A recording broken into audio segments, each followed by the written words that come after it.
Hai semua, hari ini cikgu akan terangkan soalan tentang masalah kepekatan yang belum pernah dibincangkan. Sekarang cikgu nak tunjukkan cara menggunakannya. Kita akan gunakan gabungan nombor dan bentuk untuk selesaikan soalan ini serta pemikiran seperti penukaran atau pemadanan kuantiti. Mari kita baca soalan dahulu.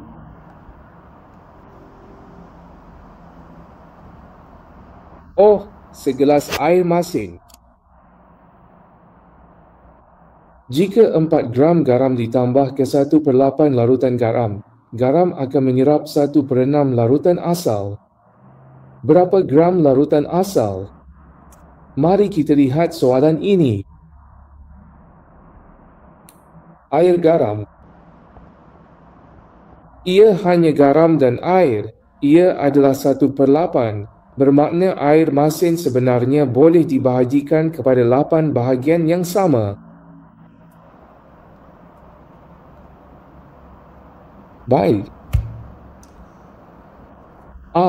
Kami masih boleh menghantarnya semula 1/8 air garam dan garam membentuk 1 bahagian.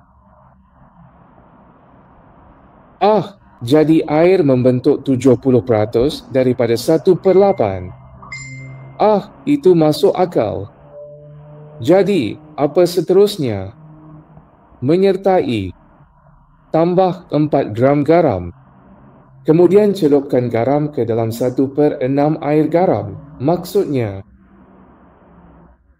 selepas itu air garam dibahagi sama rata. Jika ada 6 bahagian, garam ialah 1/6, 1 bahagian, selebihnya 5 bahagian air.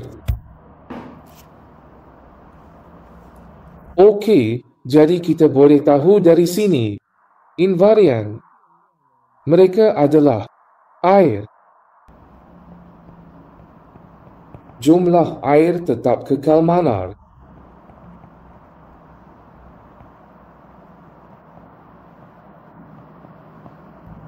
Apa maksudnya? Itu bermaksud jumlah air di sebelah ini, jumlah air dan jumlah air. Terdapat 7 bahagian air di sini, 7 segitiga. Isi padu air adalah sama dengan 5 bahagian air selepas menambah 4 gram garam. Isi padu air kekal tidak berubah. Baiklah, mari kita beralih kepada bahagian bahasa. Garam. Ia pada asalnya menduduki 1 bahagian, tetapi selepas menambah 4 gram, ia menjadi 1/6. Itu sudah cukup bagus. Sekarang, kita boleh mula menyelesaikan masalah itu. Pertama, bahagian bulat tolak segitiga ialah 4 gram. Jadi dapat kuantiti dan kadar. Kuantiti ialah 4 gram. Jadi apakah peratusan ini? Mari kita ambil 1 daripada 5 bahagian di sini, iaitu 1 daripada 5 bahagian. Baiklah, mari kita anggap ini sebagai 1 unit. Segitiga penolakan itu ada di sini. 1 daripada 7 ialah 1/7. Kalau begitu kita boleh dapatkannya. Bahagi dengan 4. 2/35, 7 tolak 5 sama dengan 2. Okey, jadi kita boleh dapat 70 gram. Maksudnya 1 unit di sini sama dengan 70 gram. Kalau begitu 7 segitiga sama dengan 70 gram. 3 segitiga mempunyai berat 70 gram. Segi 3 sama dengan 70 dibahagi 7, iaitu 10 G. Jadi air masin yang asal ada berapa? Maksudnya sama dengan 8 segi 3.